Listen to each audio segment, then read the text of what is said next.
계속해서 저희 출애굽기 10장 오늘 살펴보도록 하겠습니다. 먼저 잠깐 기도하겠습니다. 하나님 아버지, 오늘도 저희들 주님 앞에 나왔습니다. 주님의 말씀을 통해서 저희가 주님께서 저희들이 그대로 살기 원하는 그 삶의 진리를 배울 수 있도록 도와주시기 원합니다. 예수님의 이름으로 기도드렸습니다. 아멘. 1절부터 저희 간략하게 살펴보도록 하겠습니다. 1절, 주께서 모세에게 이르시되 파라오에게 들어가라. 내가 그의 마음과 그의 신하들의 마음을 강팍하게 하였으니 이것은 내가 그 앞에서 나의 이 표적들을 보여주려 함이며. 저희 계속해서 강조하지만 하나님께서 파라오의 마음을 강팍하게 하신 이유는 파라오의 혼을 지옥에 보내기 위함이 절대 아닙니다. 9장과 10장 어디에서도 지옥이나 영원한 형벌이나 아니면 영원한 생명이나 이런 말 자체가 나오지 않아요. 그러니까 9장, 10장은 아예 주제가 이스라엘 백성을 이집트로부터 탈출시키는 것이고 하나님께서 이집트인들과 히브리인들에게 하나님의 권능을 보여주는 겁니다. 그래서 이 세상에 참된 신은 하나님밖에 없다는 걸 보여주는 것이 이 출애굽기 9장과 10장의 목표라는 거죠. 목적이라는 거죠. 그래서 어떤 사람의 혼을 지옥에 보내거나 이런 것은 전혀 문맥에도 맞지 않고요. 주제와도 상관이 없습니다. 그래서 하나님께서는 파라오의 마음을 강팍하게 하셨는데요. 그 이유는 하나님께서 하나님의 권능이 얼마나 큰지를 보여주기 위해서였지 파라오를 지옥에 보내기 위함은 아니었다는 겁니다. 그런 건 성경에 나오지 않아요. 2절, 또 내가 이집트에서 행한 일들과 내가 그들 가운데서 행한 나의 표적들을 내가 내 아들과 내 손자들의 귀에 고하게 하려 함이라. 이로써 내가 주인 줄을 너희가 알리라 하시니라. 출애굽기의 목적이, 그러니까 기적의 목적, 이 재앙의 목적, 또 파라오의 마음을 주님께서 완악하게 하신 것의 목적이 뭔지가 잘 나와 있잖아요. 하나님께서 행하신 일을 사람들에게 알리고 또 자손들에게 알리게 하기 위해서 하나님께서 이 일을 행하신 겁니다. 그래서 이로써 내가 주인 줄 너희가 알리라. 오직 나만이 참된 하나님인 것을 너희가 내가 행하는 이 기적들을 보고 알게 될 것이다. 이렇게 말씀하고 있는 거죠. 주님께서는 이집트인들은 주님의 큰 권능을, 또 이스라엘 사람들은 주님의 큰 은혜를 알기를 원하셨습니다. 하나님께서는 자신의 위대함을 출애굽 당시의 이스라엘 백성뿐 아니라 그들의 자손도 알게 되기를 원하셨습니다. 주님께서 먼저 주님을 알게 된 사람이 다음 세대에게 또 다른 사람들에게 주님에 관해서 증언하기를 원하셨습니다. 항상 이게 주님께서 원하신 사람들을 향한 큰 뜻이라고 볼 수 있겠죠. 먼저 주님을 알게 된 사람들이 있어요. 그 사람들을 통해서 다른 사람들이 주님을 알게 되는 것. 이게 주님께서 원하시는 겁니다.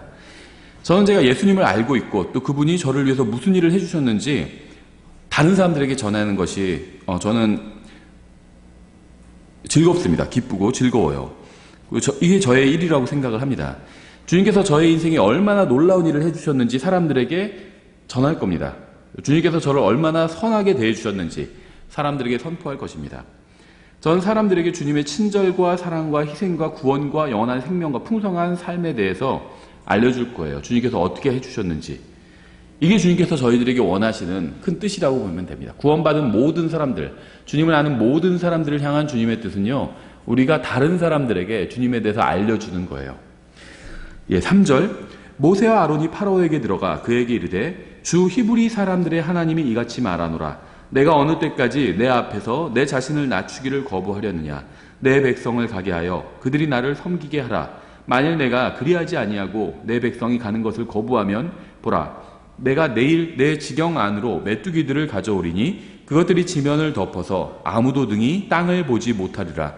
메뚜기들이 우박을 피하여 너희에게 남아있는 것, 즉 모면하여 남은 것을 먹으며 또 들에서 너희를 위해 자라는 모든 나무를 먹고 또 내 집과 내 모든 신하들의 집과 모든 이집트 사람들의 집에 가득하리니 그것은 내 조상들이나 내 조상들의 조상들이 땅에 존재한 날로부터 이 날까지 보지 못한 것이리라 하고 그가 몸을 돌이켜 파라오를 떠나 나가니라.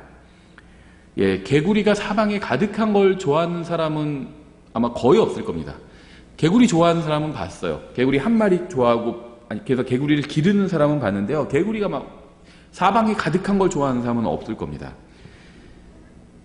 그런데요, 다른 편으로 생각을 해본다면, 지금 이집트에 나일강이 있었잖아요. 강이 있으면 모기 떼가 많이 있죠. 그래서 왜 그러더라고요. 그냥 낭만적으로 보는 사람들은 강이 있고 집이 있고 그러면 아 멋있다 나도 저런 데서 살고 싶다 이렇게 생각하는데 이제 낭만적이지 않은 사람들은 와 저기 모기 엄청 많겠다 이런 생각한다고 하더라고요. 근데 실제로 모기가 많아요. 물이 많으면. 근데 개구리들이 모기를 잡아먹죠. 그래서 개구리가 가득했을 때 모기나 그런 해충들을 또 잡아먹었겠죠. 근데 메뚜기는 어떨까요? 이거는 개구리랑은 차원이 다릅니다. 그렇죠. 어떤 생각할 때 개구리가 좀 더 징그러운 것 같기도 하고 뭐 이런 생각할 수 있지만요. 개구리는 해충도 잡아먹어요. 메뚜기는 그런데 그렇지 않죠. 메뚜기는요 엄청난 재앙입니다. 메뚜기는 우박이 파괴하지 못한 모든 연한 식물과 곡식까지 다 먹어치웠을 겁니다. 하나님께서 허락해 주지 않으시면 우리 식탁에는 아무것도 올라올 수가 없어요. 오직 적은 수의 사람들만이 일용할 양식으로 인해서 하나님께 감사를 드립니다. 일용할 양식을 구하지는 않습니다. 구하기 전에 미리 하나님께서 다 아시고요. 다 주시잖아요. 저희 집에 쌀이 있고요. 반찬이 있잖아요. 그거 매일 구해서 주님께서 주신 거 아니거든요. 주님께서 필요한 걸 아시고 다 주신 겁니다. 그래서 저희는 일용할 양식을 구하지 않습니다. 일용할 양식을 구하는 건요. 대환란 때 이제 유대인들이 일용할 양식을 적그리스도를 피해서 숨어있기 때문에 일용할 양식을 구해야 됩니다. 그리고 주님께서는 출애굽 때 이스라엘 백성들에게 만나를 내려주셨던 것처럼 날마다 이스라엘 백성들에게 그 일용할 정말 하루 일용할 양식을 주실 겁니다. 그러면 식사 기도할 때 무엇을 기도하냐? 이미 주님께서 밥을 주셨잖아요. 그러니까 양식을 구할 필요는 없죠. 감사하면 되는 겁니다. 주님께서 주셨으니까. 내가 구하지도 않았는데 주셨잖아요. 얼마나 더 고마워요. 그럴 때 있죠. 내가 뭐가 필요한데 누구한테 얘기는 안 했어요. 누가 딱 이거 필요하지 않으세요? 딱 줬는데 맞아. 내가 너무 필요하던 거야. 너무 고마워요. 나 이거 정말 필요했는데 이렇게 얘기할 때가 있어요. 일용할 양식을 구한 적이 없어요. 그런데 하나님께서 채워주셨잖아요. 먹게 해주셨잖아요. 예, 그래서 식탁에서는요, 하나님께 감사할 수 있는 겁니다. 근데 정말 적은 수의, 지금 70억이 넘었잖아요. 정말 적은 수의 사람들만이 하나님께 감사를 합니다. 예, 그래서 식사 기도, 우리나라에서 이제 식사 기도라고 하는데 영어로는 식사 기도라고 말은 안 하죠. 이렇게 ask blessing이라고 하죠. 그래서 식사 기도는요, 딴 거 저는 필요 없다고 봅니다. 하나님께 감사하는 거예요. 이 음식을 주셔서 하나님께 감사하다고. 또 누가 차려줬으면 또 그 사람을 통해서 하나님께서 음식을 주셔서 감사하다고 이렇게 그게 그런 감사를 드려야 되겠죠. 많은 사람들이 자신의 노력으로 음식을 마련했다고 생각하지만 그건 정말 큰 착각이 지나지 않습니다. 하나님께서 물이 피로 변하게 하시고요. 물고기들을 죽이시고요. 우박을 보내서 소화하지 못하게 하시고요. 메뚜기 떼를 보내셔서 곡식을 먹어치우게 한다면 아무리 능력이 뛰어난 사람이라도요. 식탁에 아무것도 올릴 수가 없어요. 사람이 뭐 잘나서 자기가 잘 먹고 잘 사는 것이 아니라는 겁니다. 하나님께서 은혜를 베풀어 주셔서 우리가 이만큼 누리고 사는 거예요. 모든 축복은 하나님께로부터 옵니다. 하나님께서는 악한 사람과 선한 사람 모두에게 은혜로우시지만 언젠가는 죄에 대해서 반드시 심판하실 겁니다. 하나님의 참 오래 참으심이 면제는 아니다 이런 말이 있잖아요. 그런 말이 있어요. 기독교 그 어떤 잠언 중에 하나님께서 오래 참으시지만 그게 곧 면제를 의미하는 것, 심판하지 않으시겠다는 의미는 아니라는 거죠. 주님께서는 대환란 때 이집트에 내리셨던 재앙을 이제 다시 반복해서 내리실 겁니다. 그래서 이 출애굽기 전체는요, 영적으로는 이 그리스도인들에게 적용할 수 있지만 또 이제 예언적으로는 대환란 때 유대인들에게 적용할 수가 있어요. 다시 물이 피로 변하고요, 또 메뚜기 떼가 나와서 식량을 다시 먹어치울 겁니다. 또 사람들은 굶주리게 될 겁니다. 인간에게 음식을 제공하는 것은 대자연의 어머니나 인간의 탁월한 능력이 아니라 전능하시고 은혜가 넘치시는 하나님이라는 사실을 인간은 결국 깨닫게 될 겁니다. 아프리카나 예를 들면 그런 곳에서 지금도 많은 사람들이 굶어 죽어가고 있죠. 50원이면은 하루를 그 식량을 구할 수가 있는데 우리 돈으로 50원이면 그게 없어서 굶는데요. 그래서 굶어 죽고 있는 거예요. 사람들이 굶어 주니까 어떤 사람들은 이거 하나님이 없다는 증거 아니냐. 하나님이 있다면 왜 저 아프리카에서 그 무고한 어린아이들이 굶어 죽게 내비두냐. 이런 얘기를 하는 사람들이 있는데요. 그게 하나님의 존재를 증거하는 것과는 전혀 관련이 없죠. 오히려 하나님은 은혜가 풍성하신 분입니다. 하나님이 불의하신 게 아니라 사람이 불의한 거죠. 지금 이 지구에는요, 지구에 있는 모든 사람들이 먹을 수 있는 양식이 있습니다. 그런데 누군가는 어디서 굶어 죽고 있는 거예요. 하나님께서는 양식을 공급해 주셨어요. 지구에 있는 모든 사람이 충분히 먹을 수 있는 양식이 있다는 거예요. 어느 창고에서는 식량이 썩어가고 있는데 어디서 굶어 죽고 있는 겁니다. 그럼 누가 악한 거죠? 누가 불의한 거죠? 하나님은 다 주셨어요, 양식을. 충분히 사람들이 수확할 수 있게 비를 내려주시고 햇빛을 주시고 수확하게 하셨습니다. 지구에 있는 모든 사람이 다 배불리 먹을 수 있어요. 근데 누군가의 욕심으로 인해서 누군가는 굶고 있는 거죠. 하나님이 생각한 게 아니에요. 사람이 생각한 겁니다. 하나님은 양식을 주셨는데 사람들이 그거를 소유하고 있고 다른 사람한테 주지 않는 거죠. 하나님은 항상 은혜가 넘치시는 분입니다. 사람들은 하나님께서 자신들에게 얼마나 큰 은혜를 베푸셨는지 이 큰 왕자 심판석에서 깨닫게 될 것입니다. 거기서 나의 모든 인생, 나의 잘못, 내가 지은 모든 죄가 다 드러나게 되겠죠.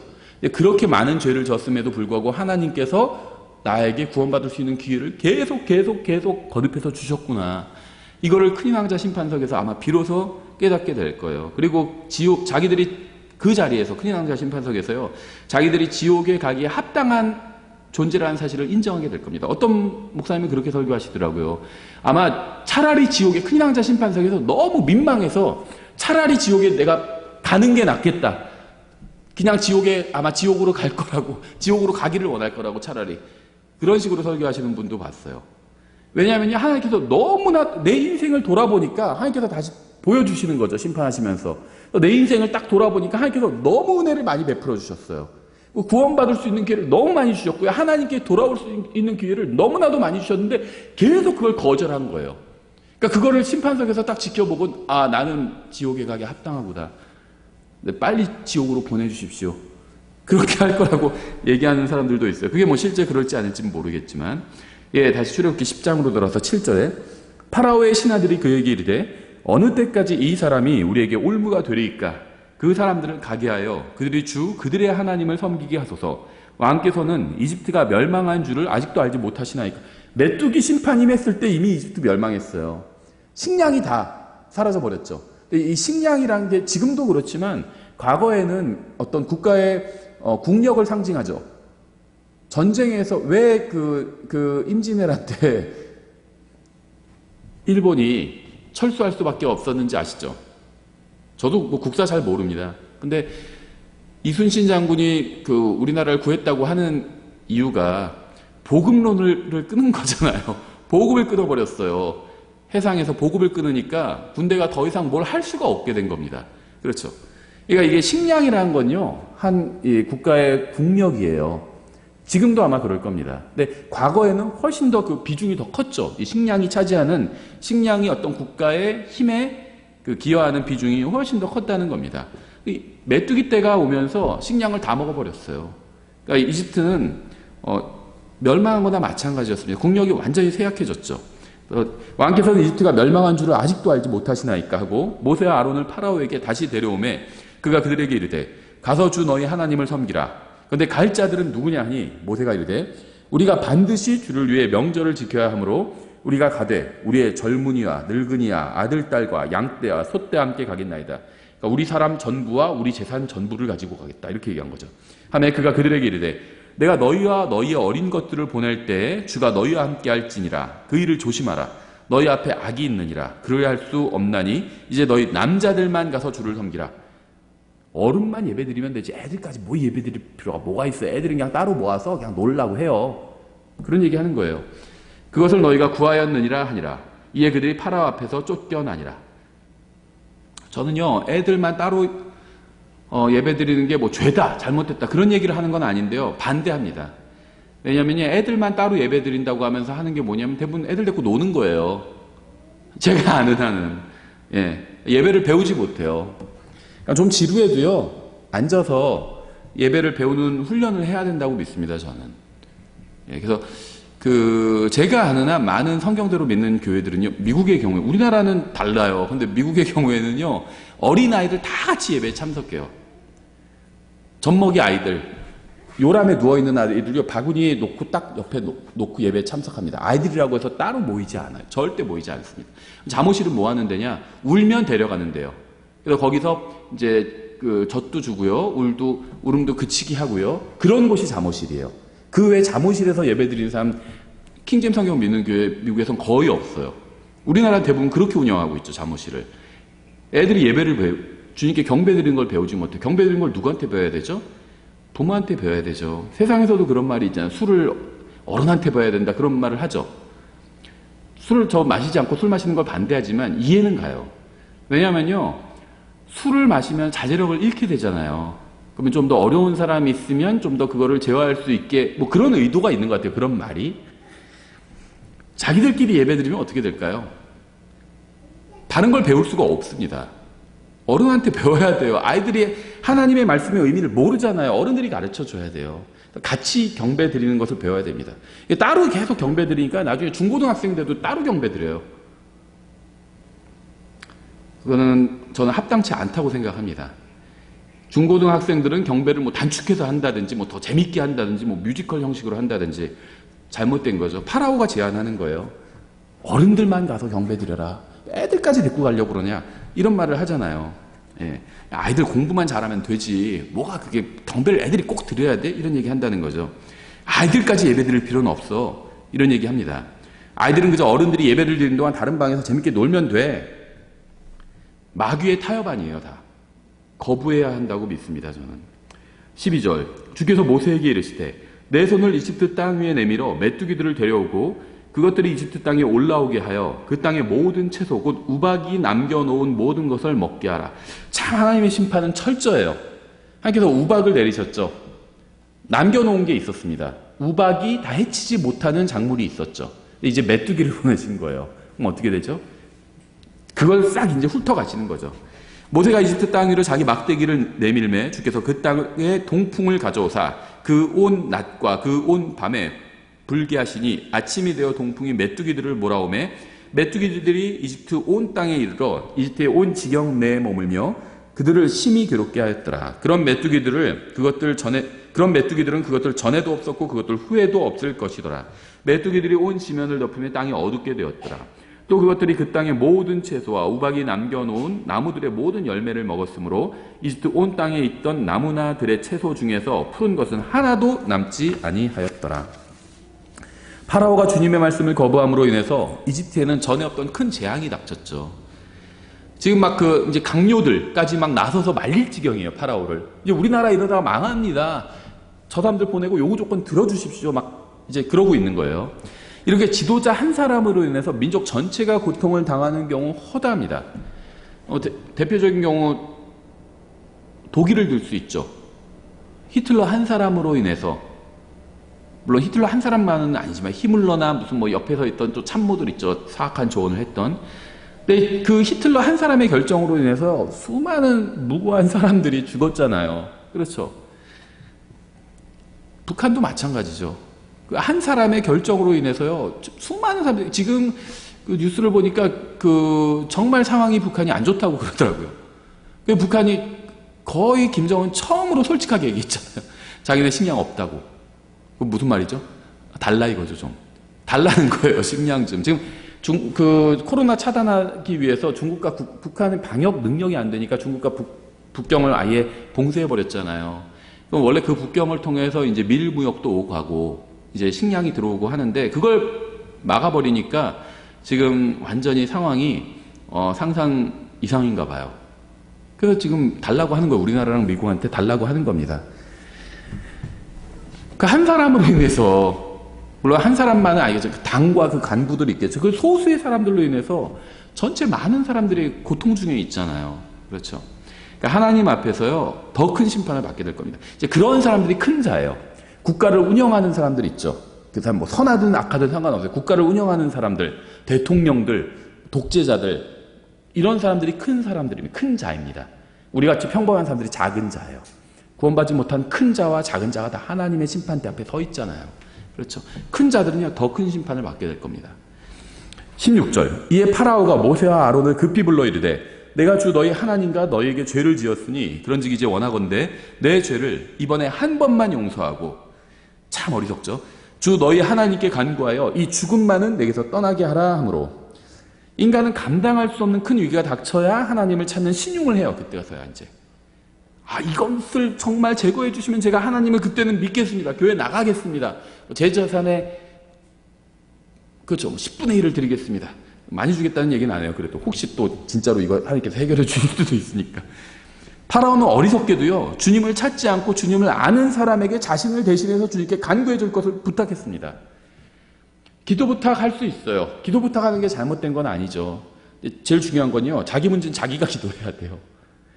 왜냐하면 하나님께서 어떤 이유로 나에게 그 어려움을 주셨는지 모르거든요. 파라오는 모세와 아론에게 부탁했어요. 근데 그러지 말고 직접 주님 앞에 나와서 용서를 구했더라면 파라오의 영원한 운명이 아마 바뀌었을 겁니다. 그렇죠? 파라오에게 하나님은요, 나의 하나님이 아니었어요. 너희 하나님이었습니다. 너희 하나님께 기도해서 좀 이 문제를 해결해 달라고 해라. 그렇게 얘기한 거죠. 또요, 이것도 어리석은 거예요. 굉장히. 그렇죠.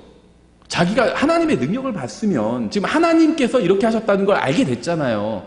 하나님의 능력을 봤으면 자기가 하나님 앞에 나오지. 왜 모세한테 가가지고 너희 하나님께 기도해서 무슨 꼭 그리스도의 대리자 이런 거 찾는 사람들이 생각나죠. 지금도 그런 사람들이 있어요. 죄 용서 받으려고 자기가 하나님 앞에 나가면 죄 용서 받을 수 있는데 무슨 뭐 대리자를 찾고 신부를 찾고 뭐 누구를 찾고 종교 지도자를 찾고 막 그런 사람들이 있어요. 파라오랑 비슷하죠. 또 파라오는요, 이번 한 번만 죄를 용서해달라고 간구했습니다. 나의 모든 죄를 용서해 주십시오 이래야 되는 거 아닌가요? 한 번만, 이번 죄 하나만 용서해달래요. 얼마나 어리석어요. 정말 어리석이 짝이 없는 요구였습니다. 죄 하나가 용서받는다고 해서 문제가 해결되는 것이 아니죠. 다른 많은 99만 9,909가지 죄는 어떡할 거예요? 죄 하나 용서받아서 뭐예요? 다 용서받아야지. 하나님 앞에서 인생 전체가 용서받아야 됩니다. 내가 지은 죄가 문제가 아니라 내가 문제예요. 내가. 구원받은 사람들은 이걸 깨달은 사람들이죠. 이사야도 이걸 깨달았고 베드로도 이걸 깨달았어요. 내 자체가 하나님 앞에서 난 죄인입니다. 나를 떠나서서 그렇게 얘기한 거예요. 죄 하나 용서받는다고 문제가 해결되는 게 아니에요. 내 자체가 문제예요. 내 자체가 죄인이고 내가 깨끗해져야 돼요. 그러니까 하나님께서 네 죄 하나를 용서해줬다 이렇게 말씀하신 게 아니라 이사야한테도 네가 깨끗해졌다고 말씀하신 거예요. 우리 인생 전체가 용서받아야 됩니다. 죄 하나 치웠다고 해서 영원한 운명이 바뀌는 것이 절대 아니에요. 파라오는 하나님과 개인적인 관계를 맺기를 원하지 않았습니다. 그는 그저 죄의 형벌만 면하기를 원했습니다. 그는 영원한 문제를 해결하기보다는 눈앞에 보이는 작은 문제만을 회피하고자 했습니다. 내 죄를 이번에 한 번만 용서하고, 이거는요, 회개한 사람의 말이 아니에요. 그렇죠. 파라오는 회개하지 않았어요. 파라오는 그저 죄의 형벌을 피하고자 했을 뿐입니다. 비슷한 사람 성경에 나오죠. 바로 마태복음 27장에서 유다도 파라오처럼 자신이 한 짓을 후회했지만 회개하지 않았습니다. 후회와 회개는 달라요. 죄를 지어놓고요, 잡혔어요. 회개하는 건 내가 정말 잘못된 인생을 살았구나. 이렇게 살지 말아야지 정말. 이게 회개라면, 후회는요, 그때 거기서 내가 잡혀가지고 그때 내가 밖에 그쪽으로 안 가고 반대쪽으로 갔어야 했는데 그쪽으로 가서 괜히 경찰들에 잡혀가지고 이게 후회예요. 파라오는요, 회개한 게 아닙니다. 후회한 거예요. 후회. 유다도 마찬가지죠. 회개하지 않았어요. 후회했어요. 마태복음 27장 3절. 그때 그분을 배바다에 넘긴 유다가 그분께서 받으신 것을 보고 뜻을 돌이켜 은 30개를 수제사장들과 장로들에게 도로 가져다 주며 이르되, 뜻을 돌이키는 게 회개다 이렇게 가르치시는 분들이 있어요.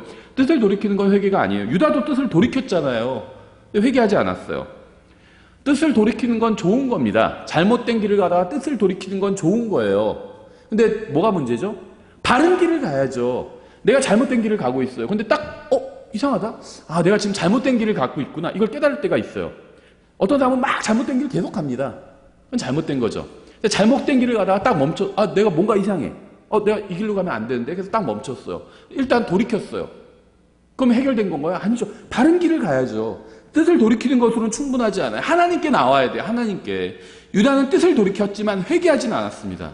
하나님 앞에 나오진 않았잖아요. 뜻을 돌이키는 건 충분하지 않아요. 뜻을 돌이켜 은 30개를 수제사장들과 장로들에게 도로 가져다 주며 이르되, 내가 무죄한 피를 배반하여 넘김으로 죄를 지었노라 하니 그들이 이르되, 그것이 우리가 무슨 상관이 있느냐? 내가 그것과 상관하라 하거늘 유다가 그 은들을 성전에 내던지고 떠나가서 하나님께 나아가더라. 이렇게 되면 좋았을 텐데 스스로 목을 매니라. 하나님께 나아가지 않으니까 어리석은 선택을 하잖아요. 그렇죠. 요즘 말로 하면 극단적 선택이라고 그러죠. 그 언론에서 자살이란 말은 쓰면 안 된다고 하더라고요. 금기라고 하더라고요. 그래서 다 극단적 선택이라고 그래요. 유다는 극단적 선택을 했죠.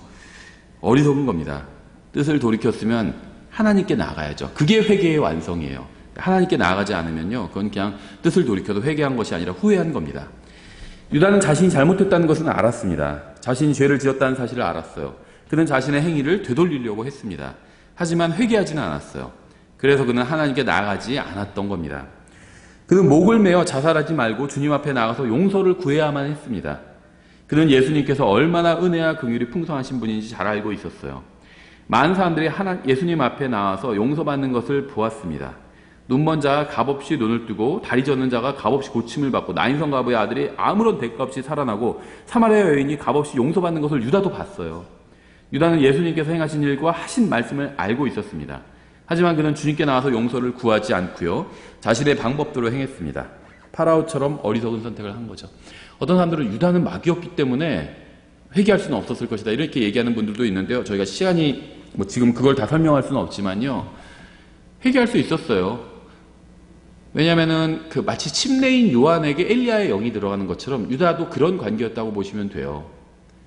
사람에게 마귀 자체가 들어간 거죠. 마귀들이 들어간 게 아니라 그 마귀가 들어간 겁니다. 그렇죠. 하지만 유다 자체는 인간이었죠.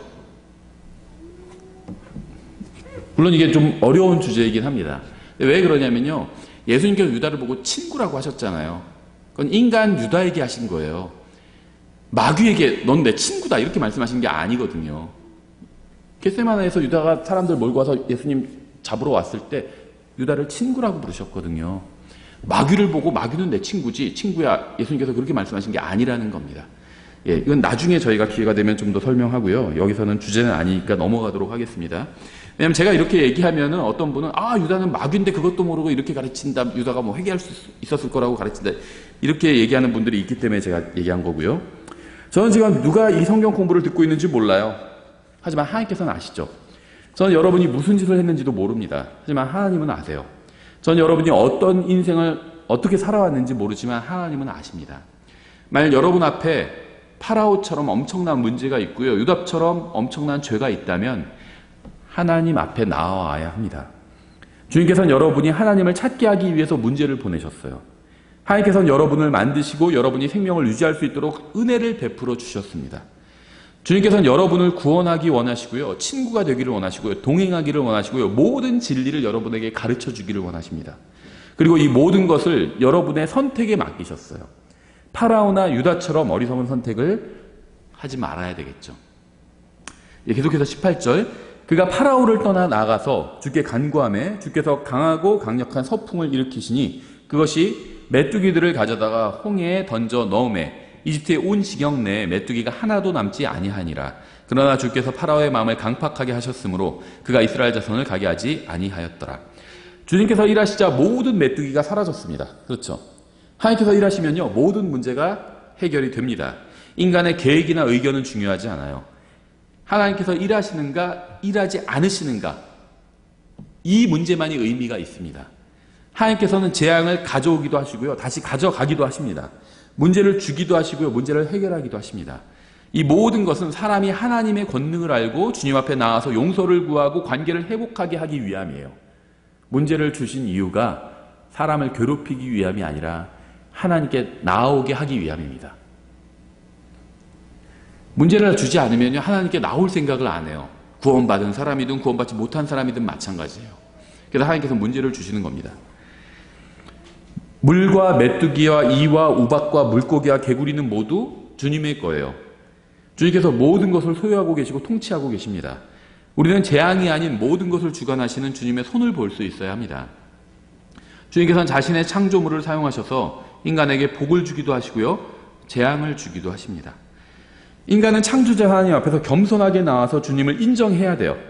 로마서 1장은요, 인간이 창조자 하나님을 인정하지 않고 교만하게 행하자 창조 세계 전체에 어떤 일이 일어났는지를 아주 잘 보여주고 있죠. 구원은 하나님 앞에서 겸손해질 때만 받을 수 있어요. 교만한 사람은요, 절대 구원받을 수가 없습니다. 죄 중에 으뜸은요, 동성연애가 아니에요. 죄 중의 으뜸은요, 교만입니다. 교만. 가장 먼저 저질러진 죄가 교만이잖아요. 마귀가 지은 죄거든요. 마귀가 무슨 동성연애를 하거나 무슨 살인을 하거나 간음을 하지 않았어요. 마귀는 교만의 죄를 저질렀습니다. 그리고 즉시 하늘에서 쫓겨났죠. 반면에 겸손은요, 겸손한 사람은 용서받지 못할 죄가 없어요. 사람은 자신이 구원자가 필요한 죄인이라는 사실을 인정해야만 구원받을 수 있습니다. 그런데 교만한 사람은 절대 이걸 인정할 수가 없어요. 자기가 죄인이라는 사실을 인정할 수가 없습니다. 구원자 없이는 아무런 희망도 없고 소망도 없는 존재라는 사실을 알고 인정해야만 구원받을 수 있죠.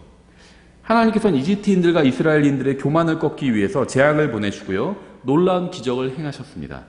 주님께서는 파라오와 모세의 교만을 꺾기 위해서 자신의 권능을 보여주셨어요. 모세는 주님 앞에서 자신이 죄인이라는 사실을 인정했고요, 파라오는 끝까지 교만을 버리지 않았죠. 파라오도 모세처럼 주님을 인정하고 주님께 쓰임받을 수도 있었어요. 그런 예가 있죠. 바로 고레스였죠. 고레스는 내 백성을 가게 하라 하니까 고레스는 바로 보냈잖아요. 예, 하나님 보내겠습니다 하고 바로 보냈죠. 그리고 필요한 경비 있으면 청구해라. 내가 다 소금도 주고 필요한 경비도 지불해 주겠다. 고레스는 그랬어요. 큰 왕이었는데 하나님의 명령에 순종했고, 그래서 어떻게 됐죠? 하나님의 권능이 드러났죠. 파라오는 하나님의 말씀에 순종하지 않았고 어떻게 됐죠? 하나님의 권능이 또 드러났습니다. 하나님께서 권능을 보여주기 위해서 이런 사람들을 사용하신 거죠. 21절, 주께서 모세에게 이르시되 하늘을 향하여 내 손을 내밀어 이집트 땅 위에 어둠이 있게 하되 감촉으로 느낄 수 있는 어둠이 있게 하라 하시니, 모세가 하늘을 향하여 자기 손을 내밀매 짙은 어둠이 사흘 동안 이집트 온 땅에 있었으므로 그들이 사흘 동안 서로를 보지 못하며 아무도 자기 처소에서 일어나지 못하였으나 이스라엘의 모든 자손이 거하는 곳에는 빛이 있었더라. 인간은 본능적으로 어둠을 두려워합니다. 어둠은 인간의 마음을 굉장히 불편하게 만들어요. 저기 뭐 보이지 않는 것, 이게 굉장히 사람의 마음을 불편하고 불안하게 만듭니다. 인간은 어둠을 견디지 못해요. 성경은 어둠이 심판의 결과라고 말씀합니다. 예수 그리스도를 구원자로 받아들이지 않고 자신의 죄 가운데 죽는 사람들은요, 바깥 어둠에 던져지게 된다고 성경은 말씀하고 있죠. 성경에서 빛은 하나님과 구원과 거룩함을 상징합니다. 어둠은 정죄와 죄와 심판을 상징해요. 요한복음에는요, 이 네 가지 어둠이 나오는데요, 첫 번째는 영적인 어둠이 있어요. 요한복음 1장 5절부터 8절인데요. 그 빛이 어둠 속에 비치되 어둠이 그것을 깨닫지 못하니라. 진리의 빛이 비추는데 영적인 어둠 속에 있기 때문에 깨닫지 못해요. 하나님께서 보내신 사람이 있었는데 그의 이름은 요한이더라. 바로 그가 증언하러 왔으니 이것은 그 빛에 대해 증언하여 모든 사람이 자기를 통해 믿게 하려 함이라. 그는 그 빛이 아니요 그 빛에 대해 증언하도록 보내어진 자더라. 영적인 어둠으로 인해서 구원받지 못한 사람은 진리를 보지 못하고 있죠. 고린도후서 4장도 같은 진리를 말씀하고 있어요. 3절에 만일 우리의 복음이 가려졌다면 그것은 잃어버린 자들에게 가려졌느니라. 그들 속에 이 세상의 신이 마귀죠. 믿지 않는 자들의 마음을 가려 하나님의 형상이신 그리스도 예수님의 복음의 빛을 그들에게 비치지 못하게 하였느니라. 우리는 우리 자신을 선포하지 아니하며 오직 주 되신 그리스도 예수님과 또 예수님으로 인하여 너희의 종된 우리 자신을 선포하노니 빛에게 명령하사 어둠 속에서 빛을 비추게 하신 하나님께서 우리 마음에 빛을 비추사 예수 그리스도의 얼굴에 있는 하나님의 영광을 아는 빛을 주셨느니라. 예, 그래서 영적인 어둠이 있습니다. 두 번째 어둠은요, 도덕적인 어둠이에요. 요한복음 3장 19절에 정죄는 이것이니 곧 빛이 세상에 왔을 때 사람들이 자기 행위가 악함으로 빛보다 어둠을 더 사랑한 것이니라. 이는 악을 행하는 자마다 자기 행위를 책망받을까 염려하여 빛을 미워하고 또 빛으로 나오지 아니하기 때문이라. 그러나 진리를 행하는 자는 빛으로 나오나니 이것은 자기 행위와 또 그 행위가 하나님 안에서 이루어졌음을 나타내려 함이라 하시니라. 구원받지 못한 사람들은요, 죄를 사랑하고 의를 싫어합니다. 자기들이 도덕적으로 잘못된 일을 많이 했어요. 주님 앞에 나오기를 꺼리는 겁니다. 세 번째 어둠은요, 법적인 어둠이에요. 요한복음 12장 35절 그때 예수님께서 그들에게 이르시되 아직 잠시 동안은 빛이 너희와 함께 있으니 너에게 빛이 있을 동안에 다녀 어둠이 너희 위에 임하지 않게 하라. 어둠 가운데 다니는 자는 자기가 가는 곳을 알지 못하느니라. 너에게 빛이 있을 동안에 빛을 믿으라. 그러면 너희가 빛의 자녀들이 되리라 하시니라. 예수님께서 이것들을 말씀하시고 떠나서 그들로부터 자신을 숨기시니라. 빛의 자녀들이 된대요. 의의 자녀들이 됐죠. 의로운 사람들이 됐죠. 예, 그래서 빛을 거부하는 자들에게 하나님께서 법적인 어둠을 보내십니다. 네 번째는 어둠은요, 영원한 어둠이죠. 요한복음 12장 46절. 나는 빛으로 세상에 왔나니 이것은 누구든지 나를 믿는 자는 어둠에 거하지 아니하게 하려 함이로다. 마태복음 8장 12절. 왕국의 자손들은 바깥 어둠 속으로 쫓겨날 것이요. 바깥 어둠. 거기서 슬피 울며 이를 갈미 있으리라 하시니라. 예, 이건 물리적인 어둠이고요. 영원한 어둠입니다. 성경에서 어둠은 심판과 관련이 있어요. 사탄을 따라간 사람들은 모두 영원한 어둠에 거하게 될 것입니다. 유다서 13절. 자기 수치의 거품을 뿜어내는 바다의 성난 물결이요 떠돌아다니는 별들이니 그들을 위해 캄캄한 어둠이 영원토록 예비되어 있느니라. 마태복음 8장 12절과 일치하죠. 주님의 말씀을 거부한 이집트인들은요, 어둠에 거했어요. 모세가 하늘을 향하여 자기 손을 내밀매 짙은 어둠이 사흘 동안 이집트 온 땅에 있었으므로 이렇게 말씀하고 있어요. 우리의 죄를 담당하신 예수님께서도요, 십자가 위에서 어둠에 거하셨습니다. 이 어둠은 심판의 결과예요. 전 우주가 다 어둡잖아요. 전 우주가 다 심판받은 겁니다. 인간이 죄를 짓기 전에 영적인 존재들이 죄를 짓고 먼저 심판을 받은 겁니다. 그래서 주님께서 더 이상 마귀들을 상관하지 않으시는 거예요. 인간은 상관하시지만 마귀는 상관하지 않으십니다. 왜냐하면 마귀는 이미 심판을 받았어요. 그리고 이제 큰 양자 심판석에서 거기서 이제 영원히 심판받게 되겠죠. 마태복음 27장 45절. 이에 6시부터 9시까지 어둠이 온 땅을 덮었더라. 9시쯤에 예수께서 큰 소리로 외쳐 이르시되 엘리 엘리 라마 사박다니 하시니 이것은 곧 나의 하나님이며 어찌하여 나를 버리셨나이까 라는 말이라. 예수님이 심판을 받으신 거죠. 그래서 예수님 위에 어둠이 임한 겁니다. 이 어둠은 심판의 결과예요. 우리를 대신해서 심판을 받아주신 거죠. 나중에 음녀 바벨론도 하나님의 심판을 받아서 어둠에 거하게 됩니다. 계시록 16장 10절. 다섯째 천사가 자기 병을 짐승의 자리 위에 쏟아 부음에 그의 왕국이 어둠으로 가득하고, 심판받는 거예요. 그들이 아픔으로 인하여 자기 혀를 깨물며. 어둠은 항상 인간의 죄와 불신으로 인해서 임하는 하나님의 심판을 상징합니다. 성경은 이집트에 임한 어둠이 감촉으로 느낄 수 있는 어둠이었다고 말씀하고 있어요. 이런 어둠이 있나요? 감촉으로 느낄 수 있는 어둠. 참된 과학은 성경과 일치합니다. 성경이 감촉으로 느낄 수 있는 어둠에 관해서 말씀하신 지 수천 년이 지난 후에 과학자들은요, 이 암흑 물질, 그러니까 dark matter, 암흑 물질이 있다는 사실을 발견했어요. 저도 이게 뭔지 몰라요. 이거 위키 같은 데 검색해보면 나옵니다. 암흑 물질. 이거 보편적으로 있다고 그래요. 흔하게 있다고 합니다. 암흑 물질. 감촉으로 느낄 수 있는 어둠? 그럼 사람들이, 이게 뭘까? 그냥 더듬는다는 말인가? 그게 아니라 어둠을 감촉으로 느낄 수 있다는 거예요. 더듬어서 간다는 게 아니라 감촉으로 느낄 수 있는 어둠이라고 했잖아요, 성경은. 그렇죠? 감촉으로 어둠을 느낄 수 있대요. 근데 어둠을 감촉으로 느낄 수 있나요? 없죠, 보통. 그래서 사람들은 성경이 좀 이상하다. 그냥 시적 표현이겠지 이렇게 생각했는데 시적 표현이 아니라 실제로 감촉으로 느낄 수 있는 어둠을 보내신 거예요, 이집트에만. 근데 나중에 과학자들이 이 암흑 물질이라는 걸 발견한 겁니다. 어둠의 물질을 발견한 거예요. 그런 게 있다는 거예요. 저도 뭔지 잘 몰라요. 어쨌든 간에 과학이 성경을 따라잡은 거죠. 우리는요, 과학과 일치시키기 위해서 성경을 고칠 필요가 전혀 없습니다. 감촉으로 느낄 수 있는 어둠? 이런 게 어디 있어? 그냥 어두워졌다 이렇게 번역하자. 그렇게 성경을 고칠 필요가 없다는 거예요. 과학이 성경을 따라잡고 과학 교과서를 고칠 때까지 우린 기다리면 돼요. 성경과 과학이 다르면요, 과학이 틀린 겁니다. 나중에 과학 교과서 고칠 거예요. 그래서 성경 고칠 필요 없다는 겁니다. 24절.